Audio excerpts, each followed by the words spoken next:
कुबेर नगर के सत्संग भवन में उपस्थित आर्य समाज के संरक्षक गण, माननीय प्रधान जी, मंत्री जी, कोषाध्यक्ष, सभी अधिकारीगण, सभासदगण, बाहर से आए हुए अतिथिगण, आदरणीय भद्रपुरुषों, मातृशक्ति। यहाँ अहमदाबाद में रहते हुए, परिवारों में जाते हुए, सत्संग आदि में, गृह प्रवेश आदि में, इन सब में जाते हुए यहाँ एक प्रचलन, एक शब्द बड़ा प्रयोग किया जाता, आपस में भी, व्यवहार में भी, सोते हुए भी, जागते हुए भी आपस में चर्चा करते लोग जय झूलेलाल का संबोधन करते। जय झूलेलाल, जय झूलेलाल। तो मैंने माता से पूछा, माता जी ये झूलेलाल कौन? तो बोले हमारे इष्ट देवता, हमारे कुल गुरु। बोले कुल गुरु कैसे हैं? तब वो इसका आगे उत्तर नहीं दे सकी। आदरणीय भद्रपुरुषों, मातृशक्ति,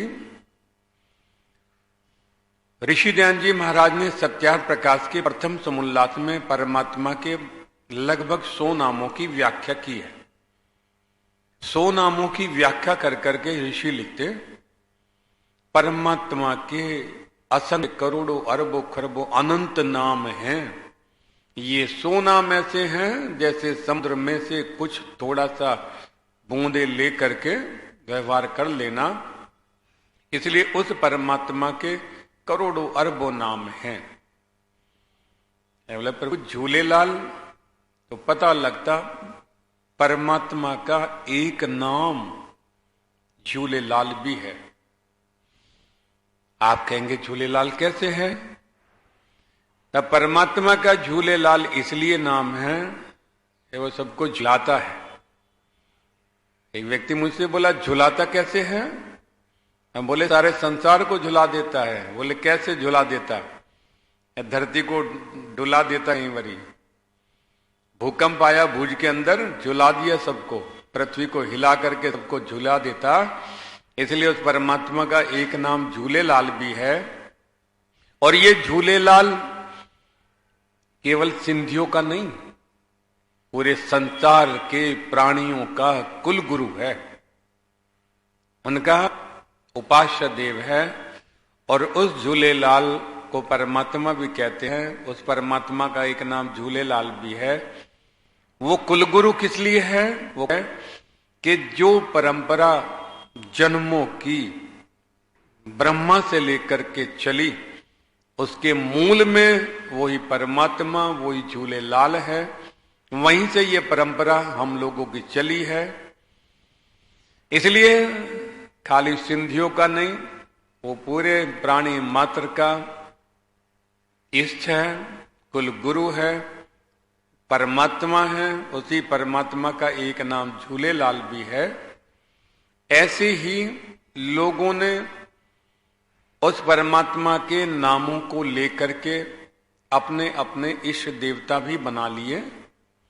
और तब मैं देखता हूं फैक्ट्रियों के अंदर, फैक्ट्रियां हैं, उनमें विश्वकर्मा की चित्र मिलता। लकड़ी का काम करने वाले व्यक्ति विश्वकर्मा जी का चित्र लगाते।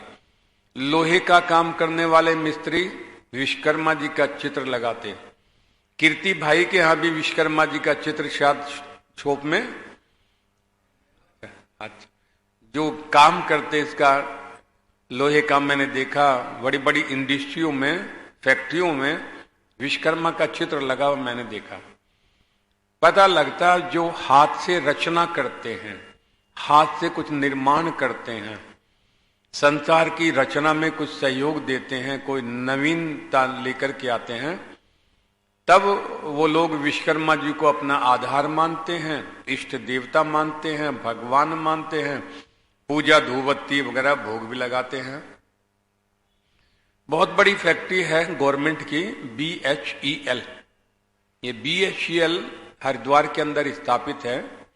बहुत विशाल कंपनी, वहां से बहुत निर्माण होता, मशीनरियों का, जनरेटर, टरबाइन आदि का विदेशों में सप्लाई होते हैं।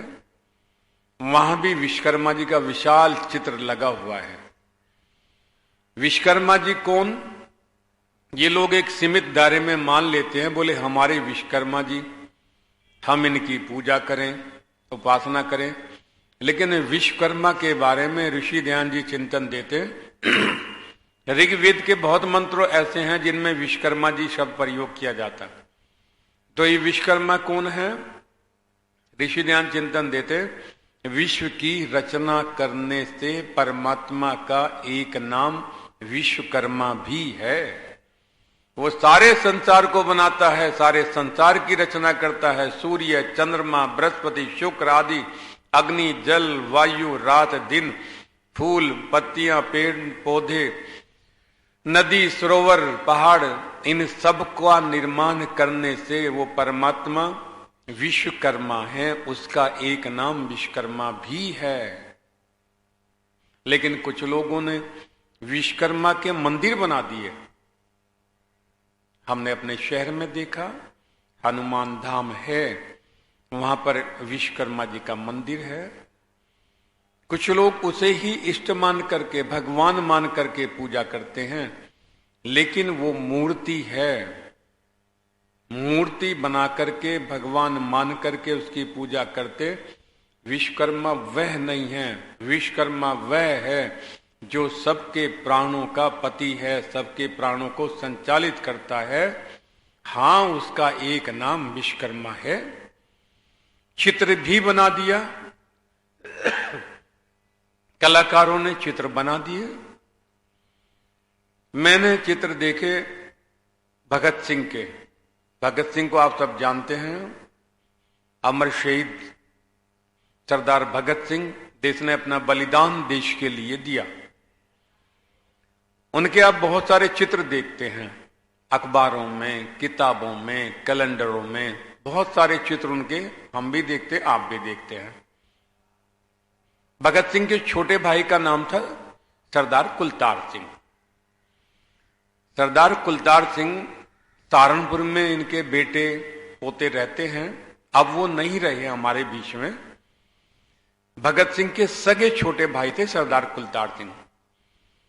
हम इन्हें आमंत्रित करने गए, हमारे यहां कार्यक्रम था आर्य समाज में, और हम इन्हें लेकर के भी आए। इनका सम्मान किया, अतिथि सत्कार आदि कर करके हमारे निवास पर सरदार कुलतार सिंह का भोजन था। भोजन आदि, शॉल आदि, स्मृति चिन्ह भेंट कर करके, उनका सम्मान कर करके फिर हम उन्हें गाड़ी में लेकर के सहारनपुर छोड़ने गए। जब उनकी कोठी पर हम गए, उस कोठी के अंदर हमने देखा सरदार भगत सिंह के बहुत सारे चित्र लगे हुए थे। मैंने आदरणीय भ्राता जी से पूछा, कुलतार जी से, ये भगत सिंह के क्या असली चित्र हैं? उन्होंने कहा नहीं, इनमें कोई भी असली चित्र नहीं है। बोले लगे हुए हैं? बोले हाँ, कलाकारों ने इन्हें बना दिया है अनुमान से कि भगत सिंह ऐसे थे। मैं बोला भगत सिंह का कोई असली चित्र? तब उन्होंने कहा भगत सिंह का केवल एक ही एक असली चित्र है, वो मुझे दिखाओ। तब वो अंदर गए अपने ड्राइंग रूम में, वहां से एक चित्र लेकर के आए। वो चित्र था, वो जेल के अंदर बैठे हैं भगत सिंह, बाल उनके खुले हुए हैं, चारपाई पर बैठे हैं, पैरों में भी बेड़ियां हैं, हाथों में भी बेड़ियां हैं, और वो चित्र जेल में से ऊपर से खींचा गया था। तब आदरणीय कुलतार सिंह जी ने बताया, सलेश जी, पहले नौजवान जो देश के लिए अंग्रेजों से लड़ते थे, इन्हें कहते थे कि भारत छोड़ो, वो चित्र नहीं खिंचवाते थे। भगत सिंह का ये चित्र जाने अनजाने में धोखे से अंग्रेजों ने खींचा था। चित्र से मिलान कर करके पहचान करते थे, किसने बम फोड़ा, किसने फायर किया, किसने खजाना लूट लिया अंग्रेजों का। इसलिए वो चित्र नहीं खिंचवा देते। भगत सिंह का केवल एक ही चित्र ये असली था, जो जेल में है, बेड़ियों में झटके हुए हैं, बाकी चित्र ऐसे ही हैं। ये भगत सिंह के भाई सरदार कुलतार सिंह, जब उन्होंने मुझे बताया, सलेश जी, जब मेरी आयु 7 वर्ष की थी, भगत सिंह भाई को फांसी हो गई थी। वो कहते हैं कि मैं उनसे मिलने के लिए गया, और जब मिलने के लिए गया तो मेरी आंखें भाई को देख करके डबडबाई। तब भगत सिंह ने मुझे देख करके कहा, बरखुरदार परेशान मत हो, और डबडबाई आंखों से मिल करके हम चले आए। तब भगत सिंह ने उन्हें पत्र लिखा, बरखुरदार, तुम्हारी आंखों में ये आंसू देख करके मुझे अच्छा नहीं लगा, मेहनत करो, पढ़ाई करो, खुश रहो अहले वतन, हम तो सफर करते हैं। वो पत्र भी कुलतार सिंह जी ने मुझे दिखा, जो लेमिनेशन करवा करके उन्होंने रखा हुआ था। तब ये 7 वर्ष के थे। इन सबके मिलने का सौभाग्य हमें मिला। भगत सिंह की माता विद्यावती से भी हमें आशीर्वाद मिला, कुलतार सिंह जी, इन सब लोगों से। तो पता लगा भगत सिंह के वो चित्र असली नहीं है, असली चित्र केक ही है जो जेल में था। ऐसे ही विश्वकर्मा जी नाम परमात्मा का है। बाकी जितने भी विश्वकर्मा हैं ये उपाधियां हैं, जैसे शास्त्री की उपाधि, आचार्य की उपाधि, डॉक्टर की उपाधि, इंजीनियर की उपाधि, ये सब उपाधियां हैं। ऐसे ही विश्वकर्मा केवल एक है संसार में, विश्व की रचना करने वाला वह परमपिता परमात्मा है, उसका नाम विश्वकर्मा है। बाकी जितने भी हैं वो सब उपाधियां हैं। आप विश्वकर्मा जी के चित्र को देखें गौर से। कलाकार ने उसमें संदेश दिया, परमात्मा कैसा है, क्या चाहता है। जब विश्वकर्मा जी के चित्र को हमने देखा, विश्वकर्मा जी के चित्र में कलाकार ने 4 हाथों को दिखाया हुआ है। 4 हाथ दिखाने से अभिप्राय 4 हाथ होते नहीं किसी को, लेकिन कलाकार ये सिद्ध करना चाहता है 4 हाथ दिखा करके कि ये विश्वकर्मा जी सामान्य व्यक्ति नहीं है, सामान्य व्यक्तियों से हट करके उनसे कई गुना पुरुषार्थ मेहनत कर्म करने वाले हैं। तो ये बहुत सामर्थ्यवान हैं, 2 हाथों वालों से अधिक सामर्थ्यवान हैं, इसलिए 4 हाथ का संकेत कर दिया कलाकार ने। हम समझें इस बात को। कई बार ये माताएं भगवती जागरण आदि कराती हैं तो देवी के भी देखा 4 हाथ, 8 हाथ, 10 हाथ लगा दिए। देवी शब्द भी परमात्मा का एक नाम है, सरस्वती भी परमात्मा का एक नाम है। ये देवी से अभिप्राय वो देव है, देवता है, जो देवताओं का देवता है। गणेश जी की मूर्ति घर में रखते हैं, गणेश नाम भी परमात्मा का है। गण जमा ईश, जितने भी संसार के गण हैं उन सब का जो ईश है, सबसे श्रेष्ठ है, उत्तम है, वो उनका ईश है। उसका नाम ओम भी है, गणेश भी है, देवी भी उसका नाम है। तो ऐसे ही जो चित्र विश्वकर्मा जी का दिखाया गया, वो चित्र में 4 हाथें दिखा दिए। चित्र में एक हाथ में क्या दिखाया, एक हाथ में उस चित्र में दिखाया गया कि उनके हाथ में कमंडल है, खाली कमंडल ले रहे हो, हाथ में ले रहे हो। कमंडल से अभिप्राय क्या है, कमंडल से अभिप्राय है हम अपने मस्तिष्क को, अपने इस मन को मांझ करके, चमका करके, पवित्र कर करके रखें। जहां से जो ज्ञान मिल जाए उसे ग्रहण करें।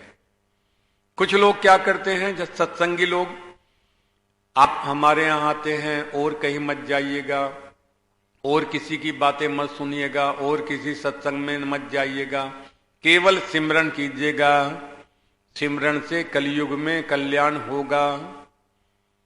खाली सिमरन से कल्याण होने वाला नहीं है, बिना किए कर्म के आपका कल्याण नहीं होगा। आपने कोई कर्म नहीं किया, सिमरन ही सिमरन करते रहे, डूब जाओगे, अगला जन्म मनुष्य का भी नहीं मिलेगा। इसलिए ये पात्र ये सिद्ध करता है, अपने पात्र को चमका करके रखो, अपनी बुद्धि को, अपने मन के पात्र को चमका करके रखो। जहां भी कुछ अच्छा मिले, धर्मानुसार मिले, वेद के अनुसार मिले, उसे ग्रहण करो।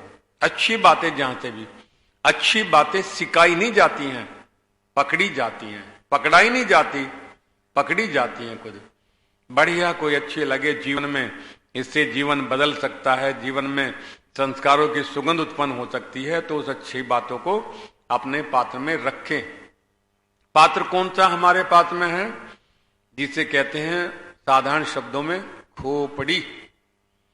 और टीचर भी कहता है कई बारी पढ़ाते हुए, अरे तेरी खोपड़ी में कुछ आया कि नहीं आया, तेरी खोपड़ी में क्या भरा हुआ है। खोपड़ी में जिसमें बहुत सारी चीजें खोई हुई पड़ी हों वो खोपड़ी है। ये इसके अंदर बहुत सारी, और जब कुछ ध्यान करना होता है तब यहीं हाथ लगाते हैं। बोले पेट को हाथ लगा लो, बोले ना खोई हुई तो यहां पड़ी हुई है, तो इसलिए हाथ भी यहीं जाता है। तो इसे मांझ करके चमका करके रखे, जैसे ये विश्वकर्मा जी के हाथ में पात्र है। बोले दूसरे हाथ में हमने देखी विश्वकर्मा जी के, उनकी एक माला है, मोतियों की माला उनके हाथ में है। ये मोतियों की माला ये सिद्ध करती है जैसे परमात्मा अपने मोती रूपी इन गणों को इस धागे में संसार में पिरो करके रखता है, सबको अपने आकर्षण में बांध के रखता है। उस दायरे से बाहर ये मोती जा ही नहीं सकते। कई बार क्रिकेटरों को आप देखते हैं, बॉलिंग की और बल्ला घुमाया किसी की सहवाग ने, सचिन ने, तो बाउंड्री के भी पार चली जाती है बॉल। लेकिन परमात्मा की बाउंड्री से बाहर आप कितना भी कोशिश कर लें, बाहर जा ही नहीं सकते हैं। उसकी बाउंड्री से बाहर कोई गेंद नहीं जा सकती, उसकी बाउंड्री में ही रहेगी। इसलिए हम लोग भी अपने परिवार को, अपने घर को, अपने समाज को, इस मोतियों को, जो मोती हैं, सदस्य हैं, अधिकारी हैं, घर के मेंबर हैं, प्रेम रूपी इस धागे में पिरो करके रखा करें। सबको संगठित करके रखा करें, प्यार से समझा करके, पैसा दे करके, भोजन कुछ करा करके, सबको मोतियों की माला की तरह संयोज करके रखे, जैसे परमात्मा इस सारे संसार को रखता है। ये संदेश माला विश्वकर्मा जी के हाथ में संदेश देती। समाज भी हो, आपका आर्य समाज है, आपका घर है, आपका परिवार है, बच्चे नाराज क्यों हैं और नाराजगी दूर करें, उन्हें बताएं, उन्हें समझाएं, उन्हें भी उस धागे में पिरो करके रखें। परिवार से अभिप्राय यही होता, परिवार का प्रत्येक सदस्य एक दूसरे पे वारा जाए, न्योछावर जाए, बलिहारी जाए। परिवार में रह करके हम सुख लेना ना चाहें, सुख देना चाहें। पिता सोचे अरे मैं अपने संतान को, बच्चों को सुख दूं, इनसे अपेक्षा ना करो इस बात की कि ये मुझे सुख देंगे। हम दाता है, घर का मुखिया पिता है, वो दाता है, देने वाला है। देने वाला जैसे परमात्मा, वो देता सबको है लेकिन लेता कुछ भी नहीं है। और पिता कहे बच्चों को, बोले नहीं तुम मुझे पैसे दिया करो, इतने महीने इतना पैसा मुझे दिया करो, और बच्चे कहें ये क्या बात हुई है। इन बातों से भी कई परिवारों में विवाद हो जाते हैं। इसलिए दाता को दाता ही बन करके रहना चाहिए। हम देने वाले हैं। मेरे पिता महाशय नकली सिंह जी अंतिम समय तक, जब वो जाने वाले थे संसार से, उससे 2 दिन पहले मुझसे बोले बेटा इमरती खाने को मन करता है, पिताजी अभी लेकर आए। हम चलने लगे, बोले ना ऐसे नहीं, ठहर इधर आ जी, बताइए। अपनी डायरी में से उन्होंने पैसे निकाल करके दिए, बोले पैसे हम देंगे, हमारे पैसों से लेकर के आओ। बाबूजी आप ही का तो सब कुछ है, हम भी आपके हैं, सब आप ही का है। बोले ना हम देंगे, हम घर के बड़े हैं, हम दाता हैं, हम देंगे आपको पैसे, आप लेकर के आओ, हमारे लिए भी लाओ, अपने लिए भी लेकर के आओ। हम दाता बन करके रहें, देने वाले बन करके रहें, तब समाज में और परिवार में प्रीति रहती है, प्रेम रहता है। तब ये माला के मोती बिखरते नहीं हैं, आपके प्रेम रूपी धागे में पिरो करके सुरक्षित रहते हैं। इसलिए घर के मुखिया को चाहिए, जैसे परमात्मा सबको संगठित करता है, सबके ऊपर उसकी दया कृपा बरसती है, ऐसे घर का मुखिया दाता बन करके परिवार के प्रत्येक सदस्यों को संयोज करके रखे, मोतियों की माला की तरह। ये विश्वकर्मा जी के हाथ में दूसरा माला है। और तीसरे हाथ में हमने उनके देखा एक इंची टेप होता है, जैसे फीटा कहते हैं हम लोग, फीटा 12 इंची का नाव तोल का। कीर्ति भाई फीटा ही बोलते ना, स्केल, उसको स्केल उनके हाथ में होता है। स्केल इंची नापने वाला, नाप तोल करने वाला साधन है। तब ये साधन क्या सिद्ध करता, तीसरे हाथ में विश्वकर्मा जी के हम संसार में नाप तोल करके व्यवहार करें, नाप तोल करके अपना जीवन जीवें। और कई बार प्रयोग भी होता, अरे संसार में हिसाब से जीना चाहिए। हिसाब से जीने का मतलब है नाप तोल करके व्यवहार करें, वाणी के द्वारा, आचरण के द्वारा, चाहे पुरुष होवे चाहे महिलाओं में, जब नाप तोल करके मर्यादा में रह करके व्यवहार करती हैं तो धर्म पूर्वक धर्म इनकी रक्षा करता है। और जब ये उस मर्यादा को तोड़ देते हैं, चाहे वो पुरुष हो चाहे महिला हो, तब हानि उठानी पड़ती है। आप कहेंगे कैसे?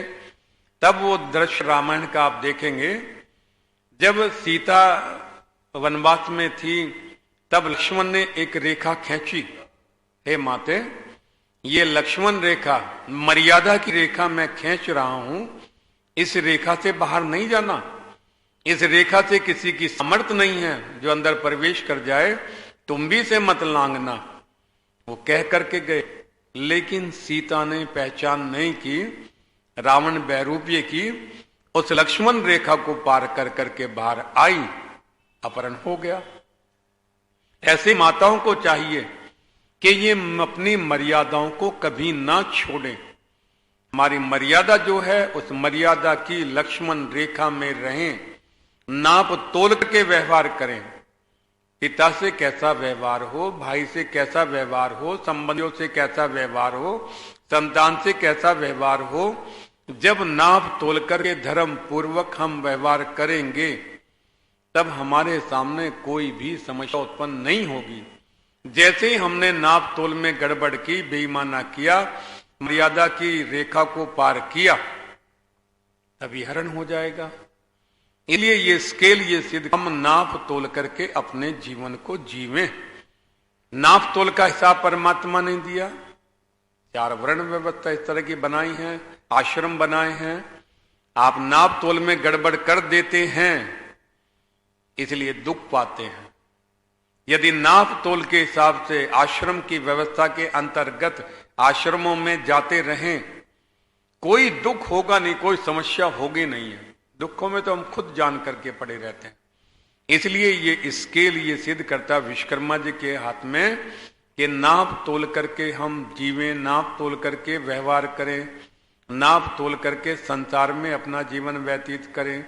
यदि नाप तोल में गड़बड़ कर देते तो जीवन में गड़बड़ हो जाती है। ये तीसरा हाथ विश्वकर्मा जी का, जिसके हाथ में स्केल है, जो ये संदेश देता है कि हम हिसाब से जीवन जीवें, हिसाब से अपना काम करें, व्यवहार करें, मर्यादा में रहें।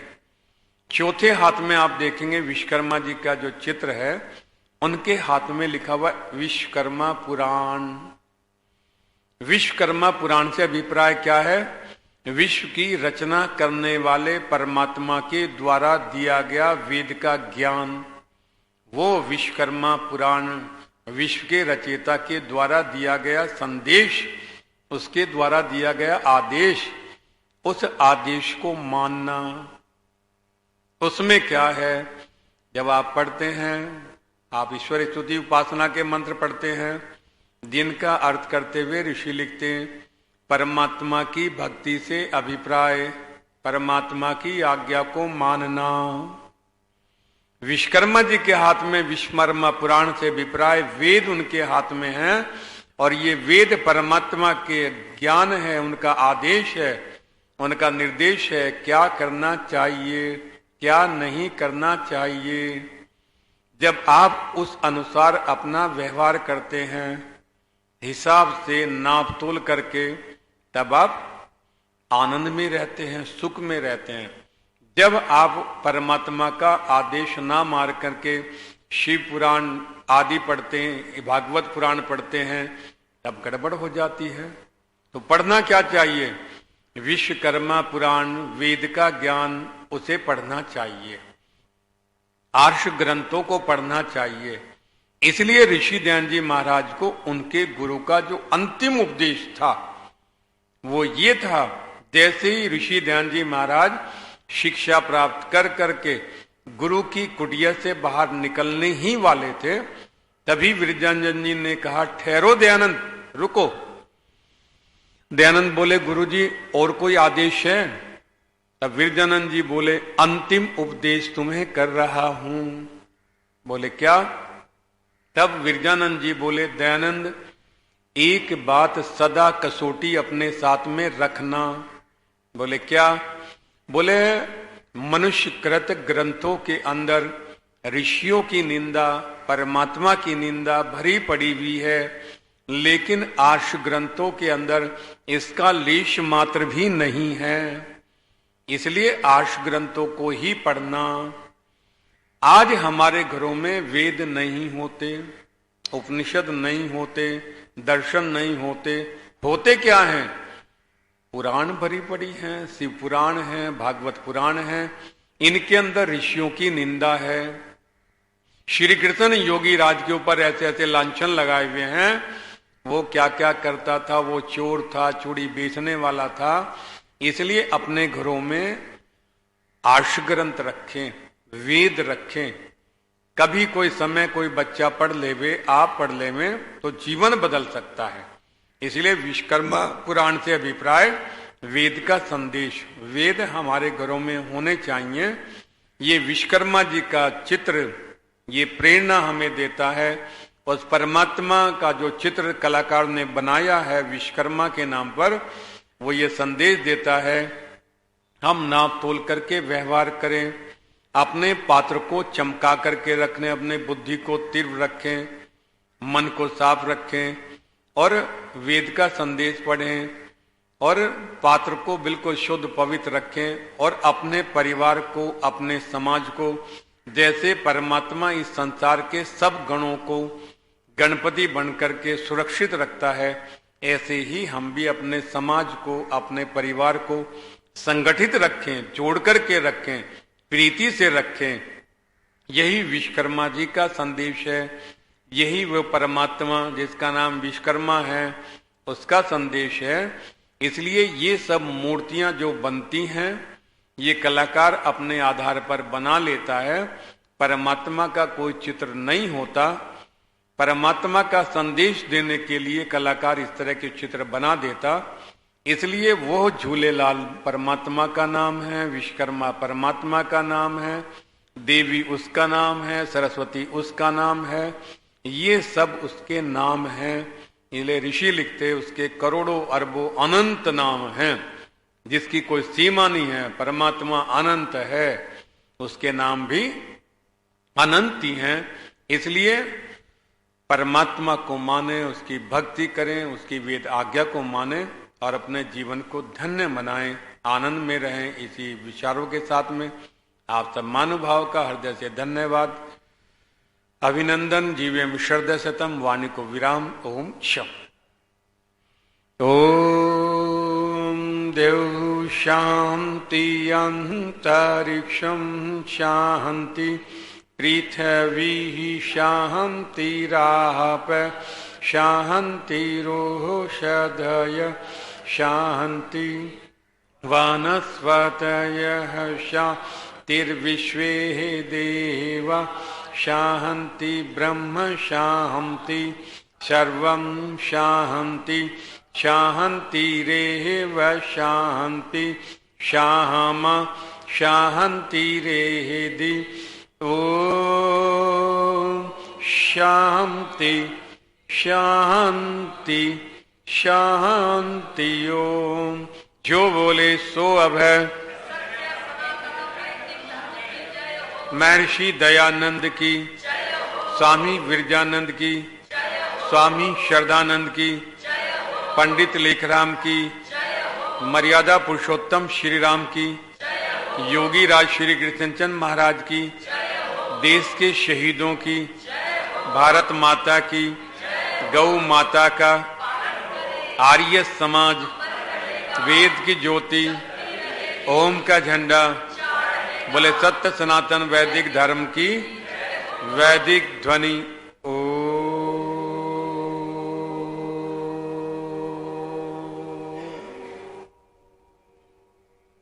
वैदिक अभिवादन। सभी को सादर नमस्ते जी।